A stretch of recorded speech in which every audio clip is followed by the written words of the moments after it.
നമസ്കാരം. പുതിയ ക്ലാസ്സിലെ വീഡിയോ എന്ന് പറയുന്നില്ല, ക്ലാസ്സിലേക്ക് ഏവർക്കും സ്വാഗതം. പിന്നെ ഒരുപാട് സംശയങ്ങൾ ഈ പുതിയതായി പ്രഖ്യാപിച്ച DA അല്ലെങ്കിൽ DR അതിനെക്കുറിച്ചൊക്കെ ജീവനക്കാരും പെൻഷൻകാരും ഫാമിലി പെൻഷൻകാരും ഒക്കെ തന്നെ ഒരുപാട് സംശയങ്ങൾ ചോദിച്ചതിൻ്റെ അടിസ്ഥാനത്തിൽ ആ സംശയങ്ങളും എല്ലാം ഉൾപ്പെടുത്തിയിട്ടുള്ള ഒരു മറുപടിയാണ് ശരിക്കും ഈ ക്ലാസ്. ഞാൻ വളരെ നന്നായിട്ട് ചെയ്ത ഒരു ക്ലാസ്സാണ്. നിങ്ങൾ മുഴുവനായിട്ടും കേൾക്കണം ശരിക്കും. കാരണം എന്താ വെച്ചാൽ ഒരുപക്ഷെ എല്ലാവർക്കും അറിയുന്ന ആൾക്കാർക്ക് ഇതിൻ്റെ ആവശ്യമില്ല. എന്നാൽ ഓരോരുത്തർക്കും പല പല സംശയങ്ങളും ഈ കേസിൽ ഉണ്ട്. കാരണം ഇതൊരു 4 വർഷം മുമ്പ് മുതലുള്ള കുടിശ്ശികകളാണ് വരുന്നത്. അപ്പം അതുകൊണ്ടാണ് അത്തരത്തിലൊരു സംശയം ഉള്ളത്. നമുക്കറിയാം, സംസ്ഥാന ഗവൺമെൻറ് ജീവനക്കാർക്കും പെൻഷൻകാർക്കും അനുവദിച്ച വിവിധ ഘട്ടങ്ങളിൽ അനുവദിച്ച മുൻകാല പ്രാബല്യത്തോടെയുള്ള കുടിശ്ശിക അടുത്ത സാമ്പത്തിക വർഷം മുതൽ 8 ഗഡുക്കളായിട്ട് അനുവദിക്കാൻ വേണ്ടി ധനവകുപ്പ് തീരുമാനിച്ചിട്ടുണ്ട്. അപ്പോൾ അങ്ങനെ പറയുമ്പോൾ ഒരു സാമ്പത്തിക വർഷം 2 ഗഡുക്കൾ വീതം ആണ് അനുവദിക്കുന്നത്. ഇതുവരെ മുൻകാല പ്രാബല്യത്തെ പറ്റി വ്യക്തമാക്കാതെയായിരുന്നു ഓരോ തവണയും DAയും DRും ഒക്കെ അനുവദിച്ചിരുന്നത്. നമുക്കറിയാം, ശരിക്കും നിങ്ങൾ കണക്കൂട്ടിയിട്ടുണ്ടോന്ന് അറിയില്ല. ശരിക്കും കണക്കൂട്ടി നോക്കിയാൽ 8 ഗഡു അല്ല ഉള്ളത്, 10 ഗഡു ഉള്ളതായിട്ട് നമുക്ക് കാണാൻ വേണ്ടി കഴിയും. അപ്പോ ഈ 10 ഗഡു എന്ന് പറഞ്ഞാല്, പക്ഷെ നമ്മൾ ഈ 8 ഗഡുവായിട്ട് ലിമിറ്റ് ചെയ്തിരിക്കുന്നത്, അതായത് ജനുവരി 2021 മുതൽ ജൂലൈ 2024 വരെയുള്ള 8 ഗഡുവാണ് എടുത്തിരിക്കുന്നത്. നമുക്കറിയാം, ജൂലൈ 2024 പുതിയ പേ റിവിഷൻ കമ്മീഷന്റെ ഒരു ഇഫക്റ്റ് വരികയാണ്. പ്രഖ്യാപിച്ചത് പേ റിവിഷൻ കമ്മീഷനെ നിയമിച്ചത് ഇപ്പോഴാണെങ്കിലും അതിന്റെ പുതുക്കേണ്ടത് 2024 ജൂലൈ മുതലാണ്. അപ്പൊ 2024 ജൂലൈയും കൂടിയുള്ള DA ആണ് മെർജ് ചെയ്യുക. അതിനുശേഷമുള്ള DA പറ്റി, അതിന്റെ ബേസിക് പേയെ പറ്റി പുതിയ പേ കമ്മീഷൻ പറയും. അതിനുശേഷം മാത്രമേ അതിന്റെ ഒരു പ്രഖ്യാപനമുള്ളൂ എന്നാണ് ഇതിന്റെ അർത്ഥം. അതങ്ങനെ തന്നെയാണ് ശരിയും. ഇപ്പോ ഈ 8 ഗഡു 10 ഗഡു തന്നില്ലല്ലോ എന്ന് ആരും വിമർശിക്കൊന്നും വേണ്ട. കാരണം 8 ഗഡു തന്നെയാ കറക്റ്റ്, അത് ചെയ്യാൻ കഴിയുള്ളൂ. കാരണം മറ്റത് പേ റിവിഷനിൽ വരുന്നതാണ്. അപ്പൊ പേ റിവിഷൻ കാലത്ത് വരുന്നതിന്റെ ബാക്കി കാര്യങ്ങളൊക്കെ പേ റിവിഷൻ കമ്മീഷനാണ് പറയേണ്ടത്. അവരത് വിശദമായി പഠിച്ച് ഓരോ കാലഘട്ടത്തിലും 24 ജൂലൈക്ക് ശേഷം, ഇപ്പൊ 24 ജൂലൈ 1 വരെയുള്ള DA മെർജ് ചെയ്യും എന്നൊരു സങ്കല്പം അതിലുള്ളത്. ഇപ്പൊ DA മെർജ് ചെയ്യാണ്ടും പേ റിവിഷൻ വരാം.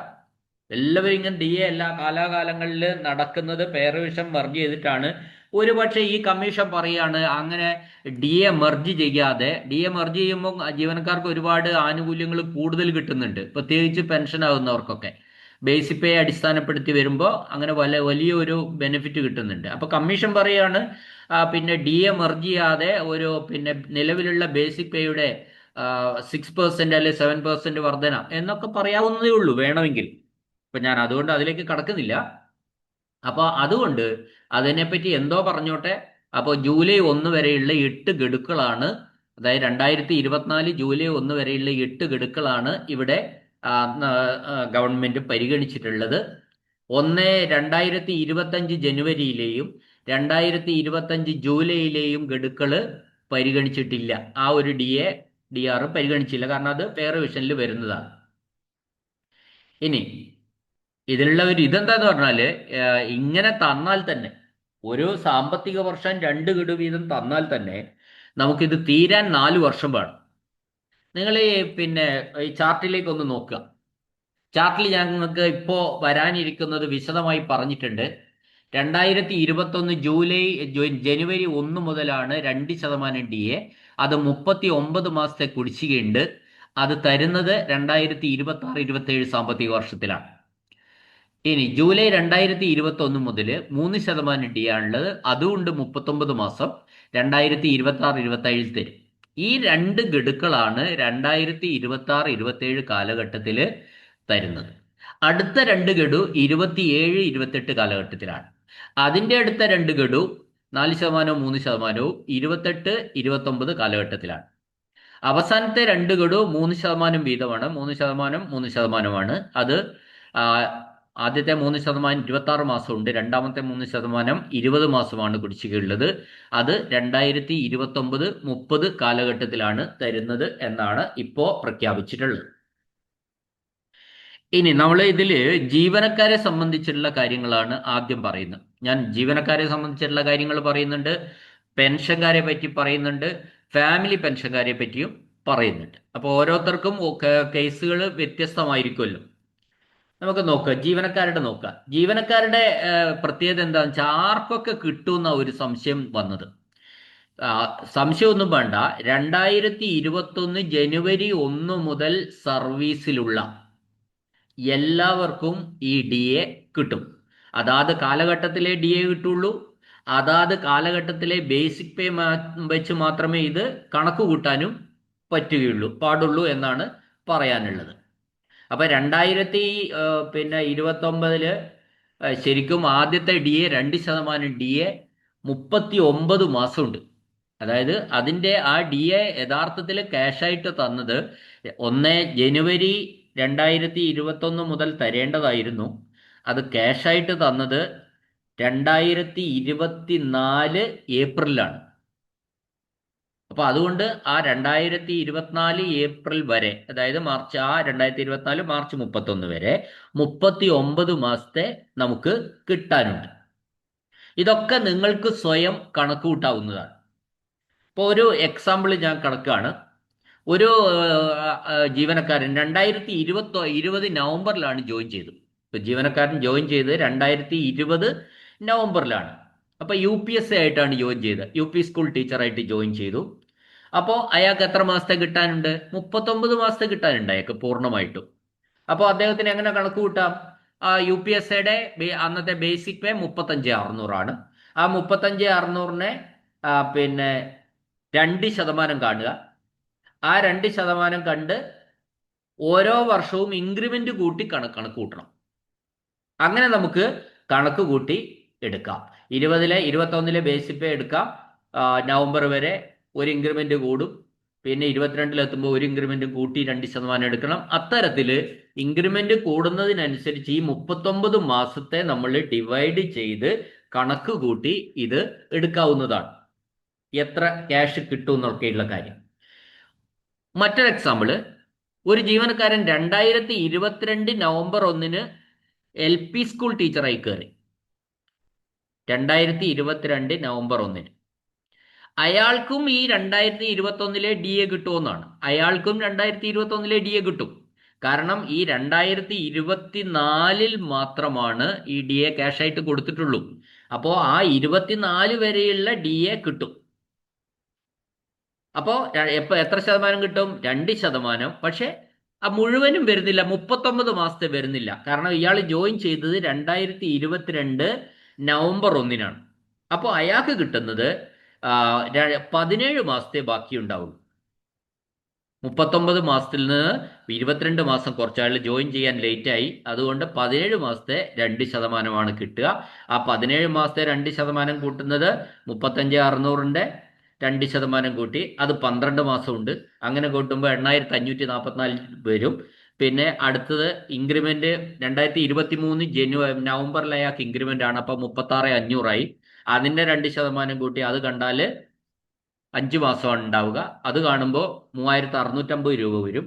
ഇയാൾക്ക് ഈ 2% 12,194 രൂപ ഡി എ കിട്ടും. ഈ 2% മാത്രം. അങ്ങനെ നമുക്ക് അടുത്ത ഡി എ ഒക്കെ കൃത്യമായിട്ട് ആവശ്യമുണ്ടെങ്കിൽ നിങ്ങൾക്ക് കണക്ക് കൂട്ടി എടുക്കാവുന്നതാണ്.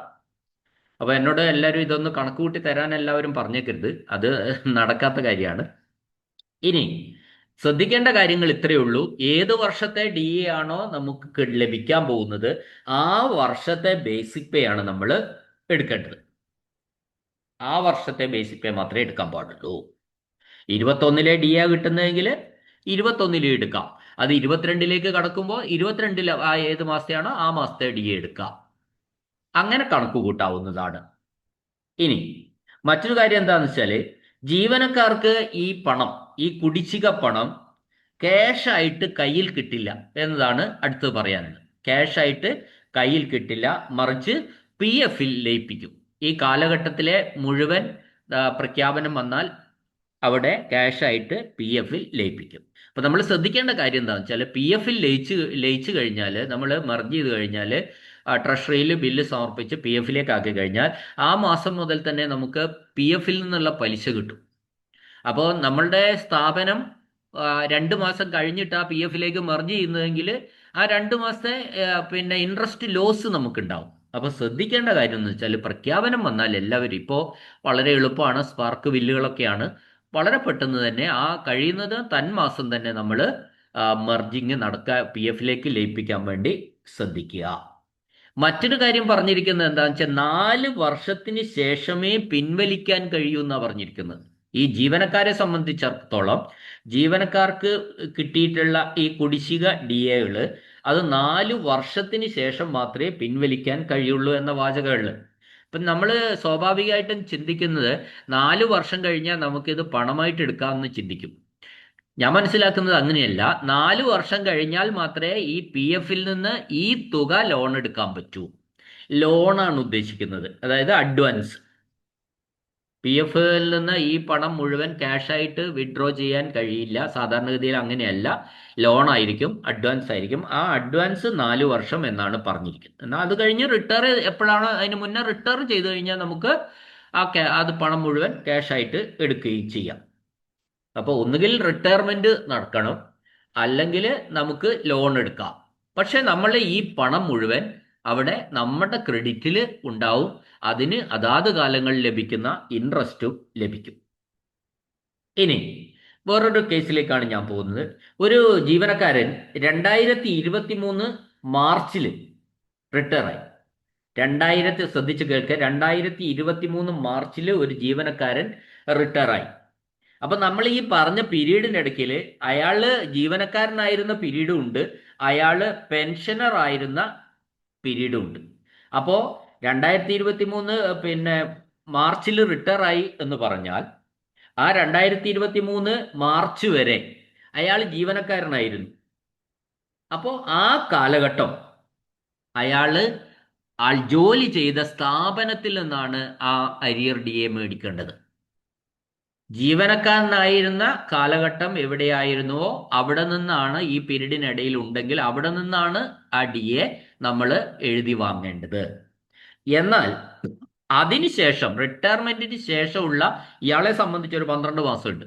അയാൾക്ക് ബാക്കി വരുന്ന കാലഘട്ടം ട്രഷറി ഓഫീസറാണ് അത് തരുന്നത്. ഇതാണ് അതിലുള്ള വ്യത്യാസം. ഇപ്പൊ നമ്മള് മുൻകാല പ്രാബല്യം വരുമ്പോ, ഇപ്പൊ മുൻകാല പ്രാബല്യം വന്നിരിക്കുന്നത് ഇതിന്, അതായത് ജനുവരി 2021 ജനുവരി 1 മുൻകാല പ്രാബല്യം, അത് മുതലാണ് ഇത് വന്നിരിക്കുന്നത്. അങ്ങനെ വരുമ്പോൾ നമ്മൾ ജീവനക്കാരനെ സംബന്ധിച്ചിടത്തോളം ആ കാലഘട്ടത്തിൽ എന്തു വാങ്ങിയാലും ശരി, അതിനൊക്കെ ഈ ഡി എ ബാധകമായി. ഒരു എക്സാമ്പിൾ ഞാൻ പറയാം. ഏൺ ലീവ് സറണ്ടർ ജീവനക്കാരൊക്കെ 2024 ചിലപ്പോൾ 1, 2, 3 ഏൺ ലീവ് സറണ്ടർ ചെയ്തിട്ടുണ്ടാവും. ആ ഏൺ ലീവിനൊക്കെ തന്നെ അന്ന് അനുവദിക്കപ്പെട്ട ഡി എ മാത്രമേ വാങ്ങിയിട്ടുണ്ടാവുള്ളൂ. അർഹതയുള്ളത് മുഴുവൻ ഡി എ വാങ്ങിയിട്ടുണ്ടാവില്ല, അന്ന് കിട്ടിയിട്ടുണ്ടാവില്ല. എന്നാൽ ഇപ്പോ അർഹതപ്പെട്ടത് അരിയർ ആയിട്ട് വരുമ്പോൾ ഈ ഏൺ ലീവ് സറണ്ടറിന്റെ അരിയർ കൂടി അതിൽ പ്രോസസ്സിംഗ് ആയി വരും എന്നതാണ് സത്യം. അപ്പോ ഡി എ അരിയറിന്റെ ഇതുകൂടി കിട്ടും. പക്ഷെ അതും പി എഫിലേക്കാണ് പോവുക ജീവനക്കാരെ സംബന്ധിച്ചിടത്തോളം. മറ്റൊരു കാര്യം എന്താണെന്ന് വെച്ചാൽ, ഇപ്പൊ അധ്യാപകരെ സംബന്ധിച്ചിടത്തോളം, അധ്യാപകര് വെക്കേഷൻ സ്റ്റാഫാണ്, വെക്കേഷൻ സ്റ്റാഫിന് ഏൺ ലീവ് ഇല്ല. എന്നാൽ വെക്കേഷൻ സ്റ്റാഫായിട്ടുള്ള അധ്യാപകര് വെക്കേഷനിൽ വാല്യുവേഷനോ, SLCയുടെ പേപ്പർ വാല്യുവേഷനോ, +2 പേപ്പർ വാല്യുവേഷൻ, അല്ലെങ്കിൽ കോഴ്സുകൾ, ഇത്തരം കാര്യങ്ങളിലൊക്കെ അറ്റൻഡ് ചെയ്തിട്ടുണ്ടെങ്കിൽ അവർക്ക് ഏൺ ലീവ് ഉണ്ട്. അത്തരത്തിലുള്ള ഏൺ ലീവ് അവർ ഏൺ ലീവ് സറണ്ടർ ചെയ്തിട്ടുണ്ടാവും. സറണ്ടർ ചെയ്തിട്ടുണ്ടെങ്കിൽ ആ കാലഘട്ടത്തിൽ arrear D A earn leave സറണ്ടറിനും ലഭിക്കും. പക്ഷെ ജീവനക്കാരാണെങ്കിൽ അതും എങ്ങോട്ട് പോകും? പി എഫിലേക്ക് പോകും. അപ്പൊ ഇത്തരത്തിൽ എല്ലാ കാര്യങ്ങൾക്കും അതിനിടയിൽ വാങ്ങിയിട്ടുള്ള ഏൺ ലീവ് സറണ്ടറോ മറ്റെന്തെങ്കിലും ഒക്കെ ഉണ്ടെങ്കിൽ അതിനെല്ലാം ഈ പിന്നെ DAയും അതാത് കാലഘട്ടങ്ങളിൽ ലഭ്യമാണ് എന്നുള്ളതാണ് സത്യം. അടുത്ത ഞാൻ പെൻഷൻകാരിലേക്ക് പോവാണ്. പെൻഷൻകാരെ സംബന്ധിച്ചിടത്തോളം നമ്മൾ ഈ DAയുടെ പേര് ഓരോരോ പേരാണ്. DR എന്നാണ്, ഡിയർനെസ് റിലീഫ് എന്നാണ് പറയുന്നത്. അപ്പോൾ ഡിയർനെസ് റിലീഫ് പറയുമ്പോൾ പിന്നെ ഈ 31/3 ഇപ്പൊ 2026 മാർച്ച് 31 വരെ റിട്ടയർ ആകുന്ന എല്ലാവർക്കും ഇത് എന്തായി കിട്ടും? ഏപ്രിലിന് ശേഷം കുടിശ്ശിക പണമായിട്ട് കിട്ടും. അതിനുശേഷം സർവീസിൽ വരുന്നവർക്ക് എന്ത് വരും? സർവീസ് ഉള്ളവർക്ക് അതാത് കാലത്തെ DAകള് PF ലയിപ്പിച്ച് ആ PF ക്ലോസ് ചെയ്യുമ്പോൾ മാത്രമാണ് അത് ലഭിക്കുക. അതാ ഒരു വ്യത്യാസം മുമ്പോട്ട് പോകുമ്പോൾ. അപ്പൊ ഇനി 2021-നും 2026-നും ഇടയിൽ വിരമിച്ചവർക്ക് സ്ഥാപനത്തിൽ നിന്ന് കിട്ടേണ്ടതുണ്ടാവും, ട്രഷറിയിൽ നിന്നും DA അരിയർ കിട്ടും.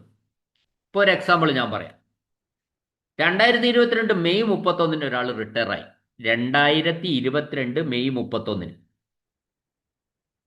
അപ്പോ 2022 മെയ് 31 വരെയുള്ള ഈ 2% DA, ആദ്യത്തെ DA മാത്രം വെച്ചാൽ ഞാൻ പറയുന്നത്, ആ 2% DA നമ്മൾ ജോലി ചെയ്ത സ്ഥാപനത്തിൽ നിന്നാണ് വാങ്ങേണ്ടത്. റിട്ടയർ ചെയ്താലും ശരി, നമ്മൾ ജോലി ചെയ്ത സ്ഥാപനത്തിൽ നിന്നാണ് വാങ്ങേണ്ടത്. അത് 17 മാസം ഉണ്ടാവും. ബാക്കി 22 മാസത്തെ അരിയർ DR, പെൻഷൻകാർക്ക് DR എന്നാ പറയുക, രണ്ടും ഒരു സാധനം ഒന്ന് തന്നെയാണ്, ഒരേ ശതമാനമാണ്, വ്യത്യാസമൊന്നുമില്ല. അത് ട്രഷറിയിൽ നിന്നും വാങ്ങും. ബാക്കിയുള്ള 22 മാസത്തെ ട്രഷറി നമുക്ക് എഴുതി നമ്മുടെ ട്രഷറി അക്കൗണ്ടിലാണോ ബാങ്ക് അക്കൗണ്ടിലാണോ എവിടെയായി അങ്ങോട്ട് പാസ് ചെയ്യും. അത് നമുക്ക് ക്യാഷായിട്ട് എടുക്കാവുന്നതാണ്. ഇനി മറ്റൊരു പെൻഷൻകാരെ സംബന്ധിച്ചിട്ടുള്ള കാര്യങ്ങളാണല്ലോ പറയുന്നത്. അപ്പൊ പിന്നെ കമ്മ്യൂട്ടേഷനിൽ നമുക്ക് അരിയർ DA ഒന്നും തന്നെ കിട്ടാനില്ല. കാരണം കമ്മ്യൂട്ടേഷൻ കണക്ക് കൂട്ടുന്ന സമയത്ത് DA കണക്ക് കൂട്ടാറില്ല. അതുകൊണ്ട് തന്നെ കമ്മ്യൂട്ടേഷനെ സംബന്ധിച്ചിടത്തോളം DA ബാധകമല്ല. എന്നാൽ DCRGയെ സംബന്ധിച്ചിടത്തോളം അവിടെ DA അരിയർ പുതുക്കുന്നത് കൊണ്ട് DCRGയിൽ അരിയർ കിട്ടാൻ ജീവനക്കാർ അർഹതയുണ്ട് എന്ന കാര്യമാണ് സത്യം. കാരണം എന്താണെന്ന് വെച്ചാൽ നമുക്ക് DCRG എന്ന് പറയുന്ന ഡെത്ത് കം റിട്ടയർമെന്റ് ഗ്രാറ്റുവിറ്റി എന്ന് പറയുന്നത് അവസാനത്തെ പേ പ്ലസ് DAയുടെ ഇത്ര മടങ്ങ് എന്നാണ് പറയുക. നമ്മൾ പേ പ്ലസ് DAയുടെ, പേയുടെ മാത്രമല്ല, പേയും അന്നത്തെ പേയും അന്നത്തെ DAയും കൂടെ കൂട്ടിയ സംഖ്യക്ക് ഇപ്പം പിന്നെ 32 വർഷം സർവീസ് അല്ലെ 24 വർഷം സർവീസ് ഉണ്ട് എന്ന് വിചാരിക്കുക. ഒരാൾക്ക് 24 വർഷം ആകെ സർവീസ് ഉണ്ട് എങ്കിൽ അയാളുടെ DCRG എന്ന് പറയുന്നത് അവസാന മാസത്തെ ലാസ്റ്റ് ദിവസത്തെ ബേസിക് പേ റേറ്റ്, അവസാന മാസത്തെ ബേസിക് പേ പ്ലസ് അതിൻ്റെ DA ഗുണിക്കണം ഒരു വർഷത്തേക്ക് അരമാസത്തെ ശമ്പളം ഗുണിക്കണം 12 എന്ന് വരും. 24 മാസം ആകുമ്പോൾ 24 വർഷത്തെ സർവീസ് ആണെങ്കിൽ 12 കൊണ്ടാണ് ഗുണിക്കുക.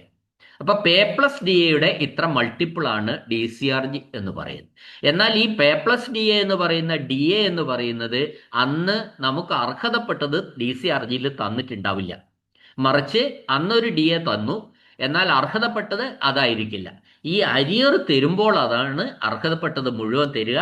അപ്പോൾ നമുക്ക് DCRGയും ഒന്ന് റിവൈസ് ചെയ്ത് നമുക്ക് അതിൻ്റെ അരിയർ ലഭിക്കും. അത്തരത്തിൽ DCRG റിവൈസ് ചെയ്യേണ്ടത് ട്രഷറിയാണ്. നമ്മൾ വർക്ക് ചെയ്ത സ്ഥാപനമല്ല, ട്രഷറിയാണ്. അതുകൊണ്ട് നമുക്ക് ട്രഷറിയിൽ നിന്നാണ് DCRG ലഭിക്കുക.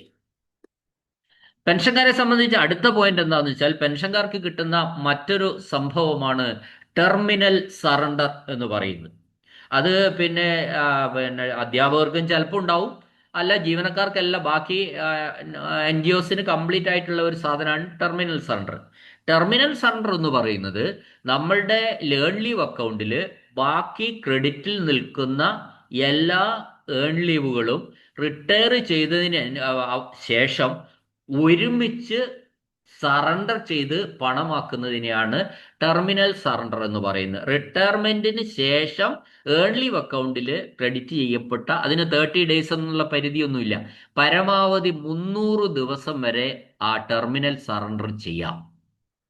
അപ്പോൾ അങ്ങനെ ടെർമിനൽ സറണ്ടർ ചെയ്യുമ്പോൾ അവിടെ നമ്മൾ ടെർമിനൽ സറണ്ടറിൽ ബേസിക് പേയും DAയും പരിഗണിക്കുന്നുണ്ട്. എന്നാൽ അവിടെയും നമുക്ക് അർഹതപ്പെട്ട DA കിട്ടിയിട്ടുണ്ടാവില്ല. അപ്പൊ ടെർമിനൽ സറണ്ടർ വാങ്ങിയിട്ടുള്ളവർക്കും അതിനനുസരിച്ച DAയിൽ ഒരു കുടിശ്ശിക നിൽക്കുന്നുണ്ടാവും. അതും ഈ സമയത്ത് ലഭിക്കും. എന്നാൽ ടെർമിനൽ സറണ്ടറിന്റെ അരിയർ DA കിട്ടുന്നത് നമ്മൾ വർക്ക് ചെയ്ത സ്ഥാപനത്തിൽ നിന്നാണ്. നമുക്കറിയാം, നമ്മൾ എവിടെ നിന്നാണോ പിരിഞ്ഞത് അല്ല റിട്ടയർ ചെയ്തത്, അവിടുത്തെ ഓഫീസാണ് നമുക്ക് ടെർമിനൽ സറണ്ടറിന്റെ ബില്ല് സമർപ്പിച്ചിട്ട് ക്യാഷ് തരുന്നത്, ട്രഷറി അല്ല. അപ്പൊ ട്രഷറിയിൽ നിന്ന് കിട്ടുന്നുണ്ട്, പിന്നെ എന്നാൽ സ്ഥാപനത്തിൽ നിന്ന് കിട്ടുന്നു. ടെർമിനൽ സറണ്ടറിന്റെ അതുമായി ബന്ധപ്പെട്ട അരിയർ DA ലഭിക്കുന്നത് നമ്മൾ മുൻപ് ജോലി ചെയ്ത സ്ഥാപനത്തിൽ നിന്നാണ്. ക്ലിയർ ആയെന്ന് വിചാരിക്കുന്നു. നമുക്ക് അടുത്ത് ഫാമിലി പെൻഷനിലേക്ക് പോകാം. DR, അവർക്കും DR തന്നെയാണ്. പെൻഷനേഴ്സിന് എല്ലാം ഡിയർനെസ് റിലീഫാണ്, ഫാമിലി പെൻഷനേഴ്സിനും ഡിയർനെസ് റിലീഫ് തന്നെയാണ്. ഇനി എന്നു മുതലാണോ ഈ ഫാമിലി പെൻഷൻ നമുക്ക് കിട്ടുന്നത്, അന്നു മുതലുള്ള DR അവർക്ക് കിട്ടും.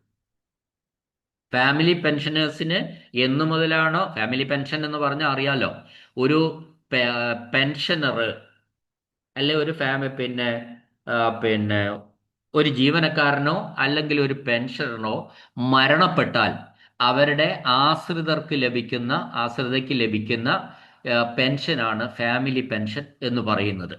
അത് നമ്മൾ സാധാരണ ജീവനക്കാരുടെ അവിടെ നിൽക്കട്ടെ, ഒരു പെൻഷനർ മരണപ്പെട്ടാൽ സാധാരണഗതിയിൽ ആ പെൻഷനറുടെ ലാസ്റ്റ് ബേസിക് പേയുടെ 30% ഫാമിലി പെൻഷനായിട്ട് അനുവദിക്കുക.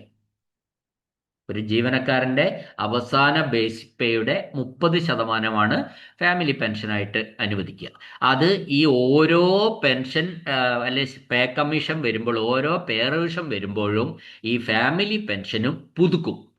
അല്ലെങ്കിൽ ഒരു കുഴപ്പം എന്താണെന്ന് വെച്ചാൽ 10 കൊല്ലം മുമ്പ് അല്ലെങ്കിൽ 20 കൊല്ലം മുന്നേ ഉള്ള ആളാണെങ്കിൽ ആ 20 കൊല്ലം മുൻപേ ഉള്ള ബേസിക് പേയുടെ 30% എടുക്കാൻ പറ്റുള്ളൂ. അങ്ങനെയല്ല, ആ ഓരോ കാലഘട്ടങ്ങളിലും പേ റിവിഷൻ വരുമ്പോൾ ഈ ഫാമിലി പെൻഷനും പുതുക്കും. അപ്പോ സാധാരണഗതിയിൽ ഇപ്പോ ഈ ഒരു കാലഘട്ടത്തിൽ ഇപ്പൊ 2021 ജനുവരി മുതൽ തന്നെ ഒരാൾ ഫാമിലി പെൻഷനാണ് എന്ന് വിചാരിക്കുക. അതായത് യഥാർത്ഥ പെൻഷനർ അതിനു മുന്നേ മരണപ്പെട്ടുവെങ്കിൽ ഒന്നും സംശയിക്കാനൊന്നുമില്ല, അവർക്ക് അതാത് കാലഘട്ടങ്ങളിലെ ഫാമിലി പെൻഷൻ ഒരു ബേസിക് പേ ഉണ്ടാവുമല്ലോ, ബേസിക് ഫാമിലി പെൻഷൻ ഉണ്ടാവും. ആ ബേസിക്കിന്റെ നിശ്ചിത ശതമാനം നമുക്കിപ്പോൾ അനുവദിച്ചിട്ടുള്ള DA അതാത് കാലങ്ങളിൽ ലഭിക്കും. ഇനി ഇപ്പോ ഓരോ എക്സാമ്പിൾ ഞാൻ പറയാണ്. ഇതിനിടയിലാണ് മരണപ്പെട്ടതെങ്കിൽ കേൾക്കുക. അതായത് 2021 ജനുവരി 1-നും 2026-നും ഇടയിലാണ് മരണപ്പെട്ടതെങ്കിൽ, ഒരു പെൻഷനർ മരണപ്പെട്ടത് എങ്കിൽ, ആ മരണപ്പെടുന്നതിന് മുമ്പുള്ള കാലം അയാൾ പെൻഷനാണ്. മരണപ്പെട്ടതിന് ശേഷം അയാളുടെ കുടുംബത്തിന് ലഭിക്കുന്നത് ഫാമിലി പെൻഷനാണ്. അപ്പോൾ മരണത്തിന് മുമ്പ് പെൻഷന്റെ DR അരിയർ കിട്ടണം. പെൻഷന്റെ DR അരിയർ കിട്ടണം. ആ DR അരിയർ ട്രഷറിയാണ് തരിക. ആ ട്രഷറി അതിന് നോമിനി ഉണ്ടെങ്കിൽ ആ നോമിനിക്ക് കൊടുക്കും. അല്ല, നോമിനി ഒന്നും ഇല്ലെങ്കിൽ ലീഗൽ ഹയർഷിപ്പ് അനന്തരാവകാശ സർട്ടിഫിക്കറ്റിന്റെ അടിസ്ഥാനത്തിൽ ആർക്കൊക്കെയാണോ കുറെ പേരുണ്ടെങ്കിൽ അവർക്കാണ് കൊടുക്കുക. എന്നാൽ അതിന് ശേഷം വരുന്ന ഫാമിലി പെൻഷനർ ആയതിനു ശേഷം വരുന്ന, അതായത് ഫാമിലി പെൻഷനർ എന്ന് പറയുന്ന കുറെ പേരുണ്ടാവില്ല, ഒരാൾ മാത്രമേ ഉണ്ടാവൂ. അതൊരു ക്രമമുണ്ട് KSRൽ, അർഹതപ്പെട്ട ഒരാൾ. ആ ഒരാൾക്ക് അതിന്റെ അരിയർ DR കിട്ടുകയും ചെയ്യും. ഇനി ഈ 3 കാര്യങ്ങളും നടന്നിട്ടുണ്ടെങ്കിൽ, ഒരു ഫാമിലി പെൻഷനറെ സംബന്ധിച്ചാണ് ഞാൻ പറയുന്നത്, ഈ ഒരു കാലഘട്ടം 2021 ജനുവരിക്ക് ശേഷമാണ് ഒരാൾ റിട്ടയർ ചെയ്തത്. ആ റിട്ടയർ ചെയ്ത് വേറൊരു അടുത്ത കൊല്ലം അദ്ദേഹം മരണപ്പെട്ടു. അപ്പോൾ ഫാമിലി പെൻഷൻ കിട്ടി. അപ്പോൾ ഈ ഒരു കാലഘട്ടത്തിൽ ഈ ഒരു എക്സാമ്പിൾ ഇദ്ദേഹത്തെ സംബന്ധിച്ച് പറയുകയാണെങ്കിൽ, അദ്ദേഹം ശമ്പളം വാങ്ങിയിരുന്നു, ജീവനക്കാരനായിരുന്നു. പിന്നീട് അയാൾ റിട്ടയർ ആയി കഴിഞ്ഞ് അയാൾ പെൻഷനറായിരുന്നു. അതിനും കഴിഞ്ഞ് അയാൾ മരണപ്പെട്ടു. അപ്പോൾ അയാളുടെ ഫാമിലിക്ക് ഫാമിലി പെൻഷനും കിട്ടി. ഇവിടുത്തെ ഈ കേസിൽ ശമ്പളം വാങ്ങിയിട്ടുണ്ട്, പെൻഷൻ വാങ്ങിയിട്ടുണ്ട്, ഫാമിലി പെൻഷനും വാങ്ങിയിട്ടുണ്ട്. ഈ 3 കാര്യം ആണ് വരുന്നത്.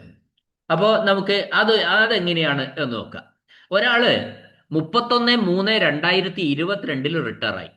31/3/2022 റിട്ടയറായി. അപ്പോൾ റിട്ടയർ ആയി എങ്കിൽ 31/3/2022 വരെയുള്ളത് അയാൾ ജീവനക്കാരനായിരുന്നു. അപ്പോൾ ആ കാലഘട്ടത്തിലെ DA കിട്ടാനുണ്ട്. അത് കിട്ടുന്നത് അയാൾ അവസാനം വർക്ക് ചെയ്തിരുന്ന ആ ഓഫീസിൽ നിന്നാണ്. ആർക്ക് കിട്ടും? ഇയാള് ഇപ്പൊ ഇല്ല, പിന്നെ 31/3/2023 ഇയാൾ മരണപ്പെടുകയും ചെയ്തു. 31/3/2022 റിട്ടയർ ചെയ്തു. 31/3/2023 അയാൾ മരണപ്പെട്ടു. അപ്പോ ഇപ്പോ അദ്ദേഹം ഇല്ല എങ്കിൽ ആ ഓഫീസിൽ അദ്ദേഹം വർക്ക് ചെയ്ത ഓഫീസിൽ DA അരിയർ എഴുതി കഴിയുമ്പോൾ ആ പണം ഇപ്പോൾ ഉള്ള അദ്ദേഹത്തിന് നോമിനി ഉണ്ടായിരുന്നുവെങ്കിൽ അത് കിട്ടും. അല്ല എങ്കിൽ ലീഗൽ ഹയർഷിപ്പ്, നോമിനി പരിഗണിക്കാൻ നേരം സാധ്യതയില്ല, ലീഗൽ ഹയർഷിപ്പ് ആർക്കൊക്കെയാണോ ആ അനന്തരാവകാശികൾക്കൊക്കെ ആ പണം ലഭിക്കും. എന്നാൽ 31/3/2023 അയാൾ മരണപ്പെട്ടു. അയാൾ മരണപ്പെട്ടു എന്ന് പറയുമ്പോൾ ഒരു വർഷം പിറ്റേ വർഷത്ത് അയാൾ പെൻഷനാണ്. ആ പെൻഷന്റെ DR ട്രഷറിയിൽ നിന്ന് ഈ നോമിനിക്ക് കൊടുക്കും. ആരാണോ അവിടെ നമ്മൾ ട്രഷറിയിൽ ഈ പിന്നെ ലൈഫ് ടൈം അരിയേഴ്സിന്റെ ഒക്കെ നോമിനി സബ്മിറ്റ് ചെയ്തിട്ടുണ്ടാവും. ആ ട്രഷറി അപ്പോൾ നോമിനിക്ക്, ഒരുപക്ഷെ നോമിനി ഈ ഫാമിലി പെൻഷനർ തന്നെ ആവാം. ഇപ്പൊ വൈഫ് മാത്രമേ ഉള്ളൂ എങ്കിൽ നോമിനി വൈഫിന്റെ പേരിലായിരിക്കും നോമിനേഷൻ കൊടുത്തിട്ടുണ്ടാവുക. അവർ തന്നെയാണ് ഫാമിലി പെൻഷനറായിട്ട് വരുന്നതെങ്കിൽ അവർക്ക് ഈ അരിയർ കൊടുക്കും. മൂന്നാമത്തെ കേസിൽ അവര് 31/3/2023 മരണപ്പെട്ടു എന്നാ പറഞ്ഞത്. അപ്പോൾ 1/4/2023 മുതൽ അവർക്ക് ലഭിക്കുന്നത് ഫാമിലി പെൻഷനാണ്. അതിനുശേഷം ലഭിക്കുന്നത് ഫാമിലി പെൻഷന്റെ അരിയറാണ് കിട്ടുക. അതും നമുക്ക് ട്രഷറിയിൽ നിന്നാണ് ലഭിക്കുക. ഞാൻ ഇപ്പൊ പറഞ്ഞ എക്സാമ്പിൾ ഒരിക്കൽ കൂടി പറയാം. 2021-നും 2026-നും ഇടയിൽ ജീവനക്കാരനാവുകയും പെൻഷനർ ആവുകയും മരണം സംഭവിക്കുകയും ചെയ്താൽ ഒരു 3 കേസാണ് ഉള്ളത് ഇവിടെ. ആദ്യം ശമ്പളം വാങ്ങിയ ഓഫീസിൽ DA കിട്ടും. അത് ശമ്പളം വാങ്ങിയ ഓഫീസിൽ നിന്ന് അനന്തരാവകാശ സർട്ടിഫിക്കറ്റ് പ്രൊഡ്യൂസ് ചെയ്തിട്ടാണ് നമ്മൾ വാങ്ങേണ്ടത്. രണ്ടാമത്തെ അയാൾ പെൻഷനറായ സമയത്താണ്. പെൻഷനറായ സമയത്ത് ബേസിക് പെൻഷന്റെ DA അയാൾക്ക് അരിയറായിട്ട് കിട്ടും. ബേസിക് പെൻഷന്റെ അത് നമുക്ക് നോമിനേഷൻ ഉണ്ടാവും. അത് ട്രഷറിയിൽ നിന്ന് ആ നോമിനിക്ക് ലഭിക്കും. മൂന്നാമത്തത് അവർക്ക് ലഭിക്കുന്നത് ഫാമിലി പെൻഷനാണ്. ആ ഫാമിലി പെൻഷൻ അർഹതയുള്ളത് ആരാണോ അവർക്ക് ഫാമിലി പെൻഷന്റെ DR ആ കാലഘട്ടത്തിലെ കുടിശ്ശികയായിട്ട് ട്രഷറിയിൽ നിന്ന് ലഭിക്കും. അപ്പൊ ഇത്രയും കാര്യങ്ങളാണ് നമ്മൾ ഈ ജീവനക്കാരുടെയും പെൻഷൻകാരൻ്റെയും ഫാമിലി പെൻഷൻകാരനെയും സംബന്ധിച്ചുള്ള കാര്യങ്ങളെന്ന് പറയുന്നത്. പക്ഷെ ഇവിടെ പറയാനുള്ള ഒരു കാര്യം എന്താണെന്ന് വെച്ചാൽ ഇത് 4 വർഷം കൊണ്ടാണ് ഈ 8 ഗഡുക്കൾ നമുക്ക് കിട്ടുന്നത്. അതാണ് പറയാനുള്ള ഒരു കാര്യം. അത് എന്തോ ആവട്ടെ, അത് പ്രഖ്യാപനം വന്നു എന്നുള്ളത് സ്വാഗതാർഹം തന്നെയാണ്. എന്നാൽ അപ്പോൾ ഈ 4 വർഷം കൊണ്ട് കിട്ടുമ്പോൾ നമുക്ക് ഈ വരാനിരിക്കുന്ന DAകളൊക്കെ, അതായത് ഒരു വർഷം 2 DA അല്ലാതെ തന്നെ വരാനിരിക്കുന്നുണ്ട്. ആ വരാനിരിക്കുന്ന DA അപ്പോ എപ്പോ തരും? കേൾക്കുമ്പോൾ ആകെ പ്രശ്നമായിട്ട് തോന്നുന്നുണ്ട് അല്ലേ? അപ്പോൾ അതൊക്കെ ഒരു ചോദ്യചിഹ്നമാണ്. അപ്പോൾ ഇതൊക്കെ നമ്മൾ കാലാകാലങ്ങളിൽ തരാനുള്ളത് അപ്പപ്പോൾ തരിക എന്നുള്ളത് മാത്രമാണ് ഇതിനൊരു പരിഹാരം. അപ്പോ പണമുണ്ടോ, അല്ല പണമില്ല, സംസ്ഥാന ഖജനാവിൽ പണമില്ല, അല്ല പണമുണ്ടോ എന്നൊന്നും നോക്കേണ്ടത് ജീവനക്കാരോ മറ്റുള്ളവരോ അല്ല. അതിനാണ് ഈ പണം ഏതൊക്കെ മാർഗങ്ങൾ, പണം ഉണ്ടാക്കാനുള്ള മാർഗങ്ങൾ സ്വീകരിക്കുകയും അതിനനുസരിച്ച് സംസ്ഥാന ഖജനാവിലേക്ക് പണം ഉണ്ടാക്കാനും അതൊക്കെ ജനങ്ങളുടെ സേവനത്തിനായിട്ടും ചെയ്യാൻ വേണ്ടിയിട്ടാണ് നമ്മൾ ഓരോ കാലഘട്ടങ്ങളിൽ വിവിധ സർക്കാരുകളെ തെരഞ്ഞെടുത്ത് അയക്കുന്നത്.